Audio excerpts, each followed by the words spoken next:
Hello बच्चों, let's see this question. Which causes water pollution? Jet planes, herbicides, smoke या फिर combustion of fossils? ठीक है, बहुत ही स्ट्रेट फॉरवर्ड सा क्वेश्चन है, तो चलिए इसको सॉल्व करते हैं। सबसे पहले ये देखते हैं कि इस क्वेश्चन को सॉल्व करने के लिए हमें कौन से की कॉन्सेप्ट की जरूरत है। अब देखो बच्चों, ये जो सवाल आपसे पूछा गया है ये बेसिकली वाटर पोल्यूशन से सवाल है। तो वाटर पोल्यूशन का क्या मतलब है? देखिए, वाटर पोल्यूशन का सिंपल सा मतलब है कि आपके आसपास जो वाटर है, अगर उसमें हमने ऐसे कोई अनडिजायरेबल चेंज कर दिए जिसकी वजह से वो जो वाटर है वो सेफ फॉर ड्रिंकिंग नहीं है, तो हम बोलते हैं कि the water has got polluted. ठीक है, वो वाटर बॉडी कोई भी हो सकती है, वो रिवर हो सकता है, वो पॉन्ड हो सकता है, वो रिजर्वॉयर हो सकता है, कुछ भी हो सकता है।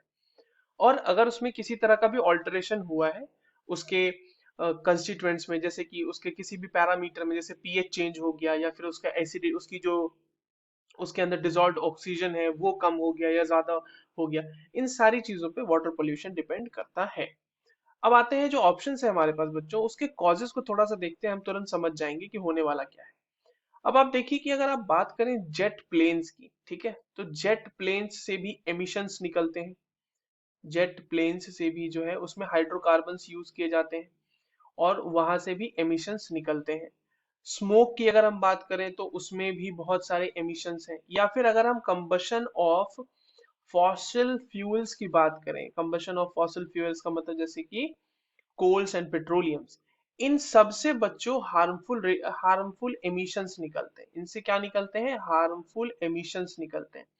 जैसे कि जैसे कि carbon dioxide, sulphur oxide, sulphur dioxide, या फिर नाइट्रोजन के ऑक्साइड्स, या फिर अनबर्न्ड जो हाइड्रोकार्बन्स होते हैं वो, ये सारे के सारे जो है ना, ये सारे के सारे कॉज हैं, ये सारे के सारे कॉज हैं एयर पोल्यूशन के। ये सब मिलके करते हैं एयर पोल्यूशन। ठीक है, ये सब के सब है एयर पोल्यूशन। एकमात्र जो है हमारे पास ऑप्शन, जो टू ऑप्शन है हमारा, वो है herbicide. That is the cause of one of the cause of water pollution. Now herbicides क्या होते हैं बच्चों? हर्बिसाइड्स देखो केमिकल्स होते हैं, बेसिकली केमिकल्स जिनको यूज किया जाता है फॉर कंट्रोलिंग अनवांटेड वेजिटेशंस। ठीक है, कहीं पर भी अगर आप, जहाँ पे खेती हो रही है, वहां पे अनवांटेड वेजिटेशंस को कंट्रोल करने के लिए इसको यूज किया जाता है।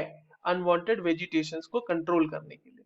तो इन हर्बिसाइड्स का run off from the agriculture field, इनका जब रन ऑफ हो जाता है, run off from agri fields है ना, तो एग्रीकल्चर फील्ड से जब, एग्रीकल्चरल फील्ड से इनका जो है run of can cause water pollution, और ये जाके मिल जाते हैं किसी भी वाटर बॉडी में, and therefore they cause water pollution, they make it unsuitable for human consumption, या फिर उसमें जो एक्वेटिक एनिमल्स रह रहे हैं उनके कंजम्पशन के लिए। So the correct answer for the given question will be option number 2. I hope you understood this well. All the very best.